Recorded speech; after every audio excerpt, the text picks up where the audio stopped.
Channel. நான் உங்க பிருத்திவின். இன்னைக்கு நம்ம கோவா மிஸ்டேக் செய்ய போறோம். இது செய்யறதுக்கு முன்னாடி நான் உங்கள்கிட்ட 2 கேள்வி கேட்கிறேன்.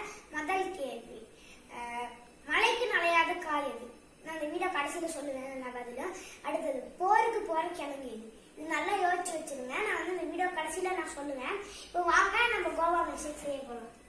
இப்போ அந்த மில்க்ஷேக் செய்ய என்ன வேணும்னா, கொஞ்சம் இந்த மாதிரி கோவா நல்லா கட் பண்ணி வச்சுக்கோங்க. கோவாவில் விட்டமின் சி நிறையா இருக்கு, நமக்கு ஸ்ட்ரென்த் நிறைய கொடுக்கும். அதனால கோவா நான் அந்த மாதிரி கட் பண்ணி வச்சுக்குறேன்.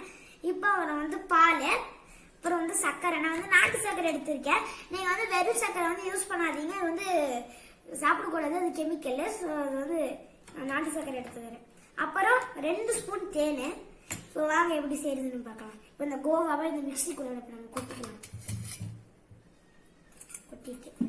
இப்போ இதுக்குள்ள நம்ம பால் ஊற்றிக்கலாம்.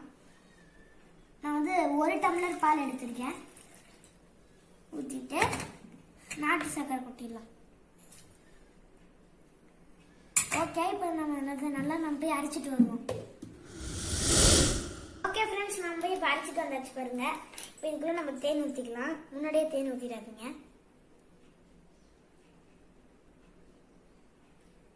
இப்போ இது நல்லா ஊற்றிக்கலாம். நம்ம இப்போ நான் 2 ஸ்பூன் தேன் எடுத்திருக்கேன். இதில்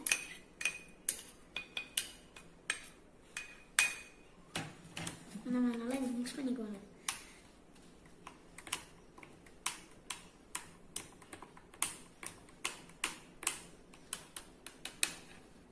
ஓகே, இப்போ நம்ம மிக்ஸ் பண்ணியாச்சு. நம்ம குடிச்சு பார்க்கலாம்.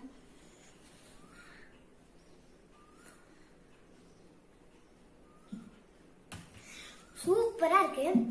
இது விட்டமின்ஸ் இருக்கிறதுனால இன்னும் சூப்பரா இருக்கு, நல்லா ஹெல்த்தியா இருக்கு.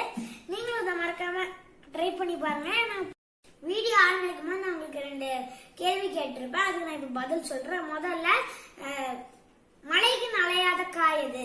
குடமிளகாய். அடுத்தது, போருக்கு போற கிழங்கு எது? சேனக்கிழங்கு.